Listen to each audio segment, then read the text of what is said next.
कोई भी इस धर्म में चलने वाले को परास्त नहीं कर सकता। ये बात ध्यान से समझ लीजिए। जैसे कोई बहुत बड़ा तांत्रिक है और वो भूतों को वश में करने वाला है और तुम्हारे ऊपर भूत लगा दे, तंत्र के द्वारा मारण मूठ या कोई शाप या किसी तरह का अमंगल, ध्यान दीजिए, ये इस धर्म की बड़ी महिमा है। यदि आप भगवद आश्रित हैं, नाम जप कर रहे हैं, तो ना माया का कपट चलेगा, ना किसी का तंत्र तुम्हारे ऊपर चलेगा, ना किसी का कोई मारण मंत्र चलेगा, ना कोई भूतावेश तुम पर आविष्टित कर सकता है, ना किसी भी तरह की कोई विष आदि की। यदि आप सच्चे हृदय से भगवान की शरण में हो तो तुम्हारे ऊपर विष का भी प्रभाव खवाया जाएगा, विष वो हो जाएगा स्वास्थ्यवर्धक अमृत। गरल सुधा, गोस्वामी जी कह रहे, रिपु करहि मिताई, गोपद सिंधु अनल शीतलाई। जो भगवान का आश्रित जन होता है उसको विष भी अमृत हो जाता है। अगर उससे दुश्मनी करेगा ना कोई और उसका बुरा चाहेगा, वो जितना कुप्रचार करेगा, निंदा करेगा, उतने उसका यश बढ़ेगा। अगर वो आग लगा देगा तो उसके शरीर में चंदन से भी बढ़कर शीतलता का काम आग करेगी। जो भगवद आश्रित है, श्री हरिराम व्यास जी ने भी प्यारी जू के चरणों के आश्रित जनों को पुष्ट करने के लिए बताया कि राधा प्यारी के चरणारविंद शीतल सुखदाई, कोटि चंद मंद करत नख बिद जुन्हाई। श्री राधा प्यारी के चरणारविंद शीतल सुखदाई। शाप ताप रोग शोक दारुण दुखारी, लाल इष्ट दुष्ट दलन कुंज भवन चारी। हमारी गोरी भोरी प्रियाजू के गोरे चरणारविंद का जिसने आश्रय ले लिया है, शरणागति ले ली है और राधा राधा नाम जप करता है, तो किसी भी ऋषि का साप उस पर लागू नहीं होगा। हरिराम व्यास जी कह रहे ये विशाखा सखी के अवतार है, कह रहे शाप कोई लागू नहीं होगा उसके ऊपर। ताप दैहिक दैविक भौतिक ताप उसका स्पर्श नहीं कर सकता। कोई भी पाप उसे अपने अधीन नहीं कर सकता। किसी का भी तंत्र मंत्र उसके ऊपर लागू नहीं हो सकता, क्योंकि ये चरणारविंद लालजू के भी इष्ट है और ये चरणारविंद दुष्टों की दुष्टता का दलन करने वाले और हृदय में प्रेम प्रकाशित करने वाले हैं। कोई भी भयानक से भयानक रोग तुम्हारे शरीर पर हो सकता है, पर वो तुम्हें अधीन नहीं कर पाएगा। शाप ताप रोग शोक, बड़ी से बड़ी हानि होने पर भी तुम्हें शोक स्पर्श नहीं करेगा। प्यारी जू के चरणों का जिसने आश्रय ले लिया है, ये ऐसा परम धर्म है कि इसके आश्रित को कोई भी तंत्र मंत्र मूठ मारण भूत प्रेत पिशाच पिशाचनी कोई भी नहीं स्पर्श नहीं कर सकता। ध्यान रखना। हां, अपना कल्याण कराने के लिए सामने आ सकता है, क्योंकि नाम जापक ही सबके कल्याण का सामर्थ्य भाव रख सकता। जो निरंतर नाम जप करता है उसमें सब सामर्थ्य आ जाती है। एक बार भाई जी से हनुमान प्रसाद पोद्दार जी समुद्र के किनारे बैठे नाम जप कर रहे थे, तो देखा एक सफेद पोशाक पहने हुए पाग बांधे हुए पारसी वेशभूषा में सामने खड़े हैं। भाई जी ने सदाचार के कारण कहा, बाबूजी क्यों खड़े हो, बैठ जाइए। तो उनका आप बोले तो मेरे में सामर्थ्य है आपसे बात करने की, डरना नहीं आप। भाई जी ने कहा मैं क्यों डरूंगा, आप कोई भयावह थोड़ी लग रहे हैं। बोले लग नहीं रहा, लेकिन भयावह हूं, मैं प्रेत हूं। भाई जी तो कोई बात नहीं।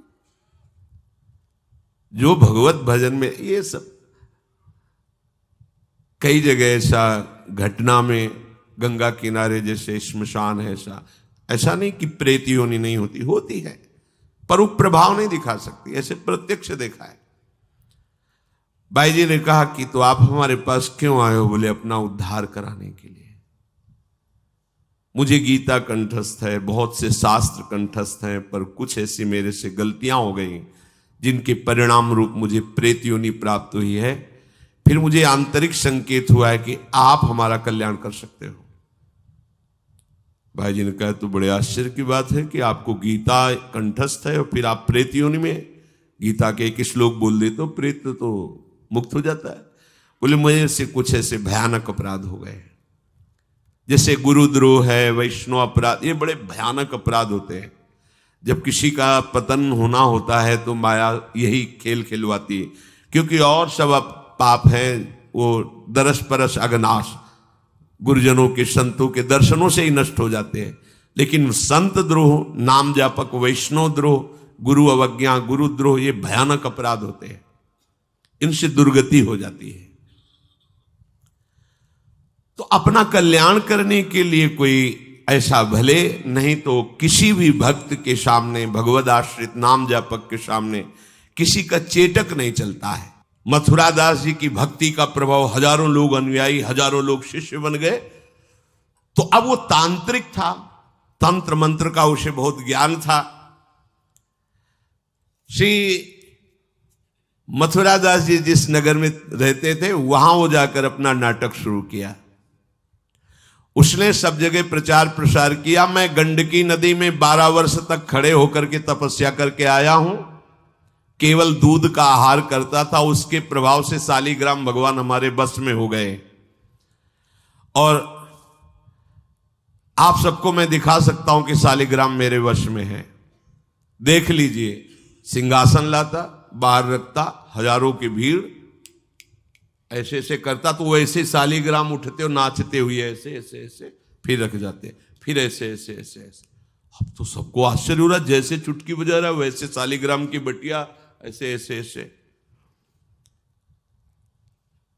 लोग भीड़ कटने लगी, क्योंकि अब जैसे राधा राधा कहो, कोई जंतुर नहीं है, कोई भस्म नहीं है, कोई वादा नहीं है, तो फिर कम वहां तो दिखाई दे रहा ना ऐसे। देखो ये सब तो लगता है ना कि हाँ भाई। अब हमसे पूछो कि हमारे मन में क्या चल रहा है, हमें नहीं पता है। हमें ये देखना है कि हमारे प्रियाजू के मन में क्या चल रहा है। मन मन की रुचि जानिने, मुझे अपनी लाडली की मन की जान के उनकी परिचर्या में रहना है कि तुम्हारे मन की जान के तुम्हारी परिचर्या में रहना है। हाँ, तुम यदि मन से ऊपर उठना चाहते तो हमारी बात मान लो, मन को अधीन करके, और मन के अधीश्वर भगवान में तुम्हारा प्रेम हो जाए, तुम्हारा जीवन कृतार्थ हो जाए। अब वहां नाम नंद नंदन का भजन पद्धति, तो जो कमजोर लोग थे उन्होंने कहा कि आज तक कोई चमत्कार तो दिखाया नहीं मथुरा दास जी ने। देखो ये हैं संत, 12 वर्ष से दूध पी के गंडकी नदी, 12 मिनट भी नहीं खड़ा होगा कभी। अब भेंट जो जितनी चढ़ाएगा उतने उसके दुख नष्ट होंगे। अरे भैया वहां तो रुपया सब समेटता, फिर दूसरे मोहल्ले में, पूरे गांव में अब तो जय जयकार, शालिग्राम भगवान को नचा। कोई सेवा की सामग्री लेने गए थे मथुरा दास जी की श्रीअंग सेवा में जो रहते थे संत जन, उन्होंने देखा, वो आए, बोले महाराज एक बड़ा चमत्कारी महात्मा आया, वो कह रहा 12 वर्ष से हम दूध पीकर गंडकी नदी में, वो ऐसे ऐसे करता तो साल। तो बोले भैया भक्त तो हो ही नहीं सकता, भक्त भला भगवान को अपना प्रदर्शन क्यों बनाएगा और उसके बदले में भेंट लेकर के, ये तो नाटक है भैया। वो देखे भी नहीं थे, बोले ये तो नाटक है, कोई संत ऐसा नहीं कर सकता, कोई भक्त ऐसा, कोई संप्रदायाचार्य से दीक्षित वैष्णव मार्ग में चलने वाला, ये तो अपराध है। तो उनका महाराज जी तो हजारों लोग वहां प्रभावित हुए, अच्छा है भगवान उस रूप में।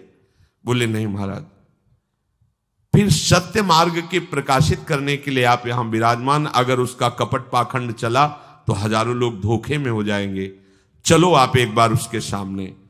तो उनका कि यदि हम उसके सामने गए तो उसका सब ये दुकान बंद हो जाएगा। बोले महाराज जी आप जरूर चलो, क्योंकि आपके चलने से यदि लोगों की श्रद्धा भगवान में वास्तविक लगे तो आप भी तो यही चाहने के लिए यहां गांव में वास कर रहे हो। उनको बड़ा दुख हुआ कि एक तो उसको दुख होगा, उसका नाटक बंद होगा, दूसरा कि वो जान क्यों नहीं रहा है जिन भगवान को तुम नचा रहे हो, अगर वास्तविक उनके तुम सेवक बन जाओ तो तुम्हें सब कुछ प्राप्त हो जाएगा। शालिग्राम भगवान श्री हरि ही है, कोई और नहीं है। पर बहुत जब उन्होंने कहा तो कहा चलो अच्छा, तो पाए परि गए लेके जाए ढिग ठाढ़े भये, चाहत फिरायो पे न फिरे सोच पर्यो है।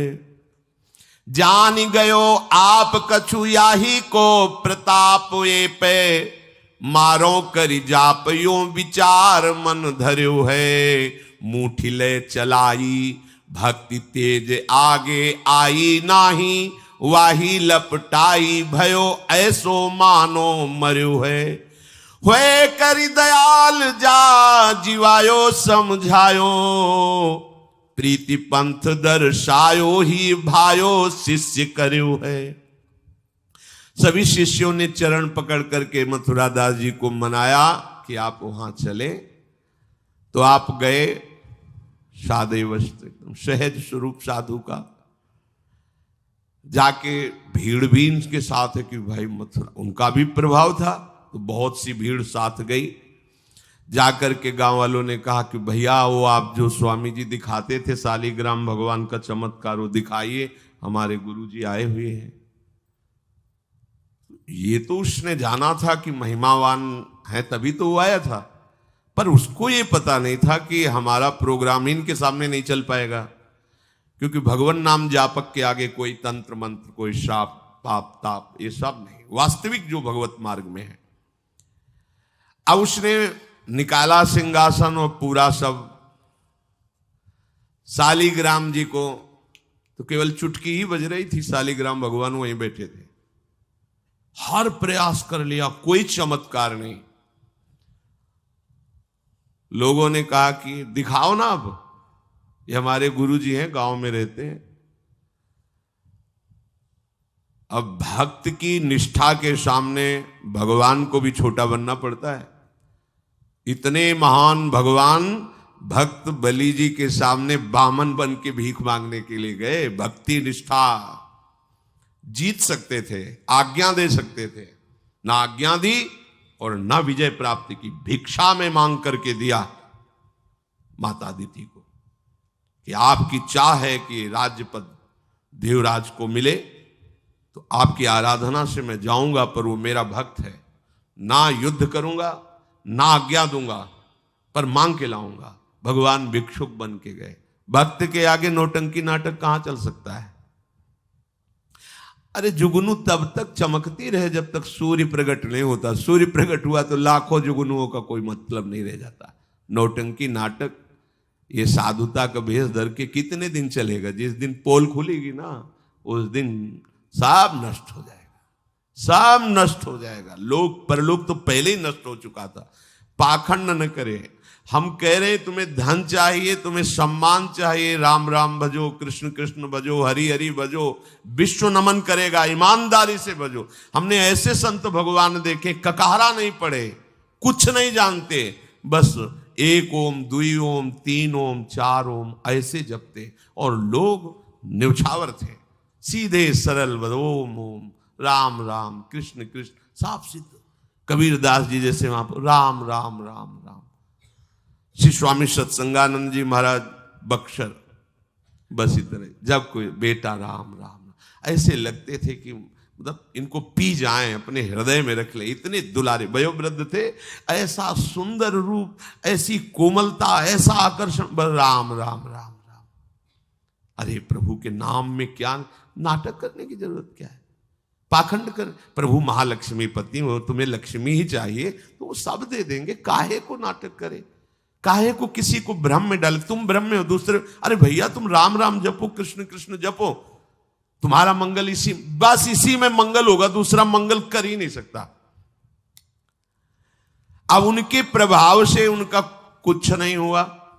अब तो लोग कहने लगे दिखाओ ना, इसका मतलब तुम नाटक कर रहे थे। अब सबके सामने उसका मान नष्ट हुआ, उसका सब तंत्र बेकार हो गया।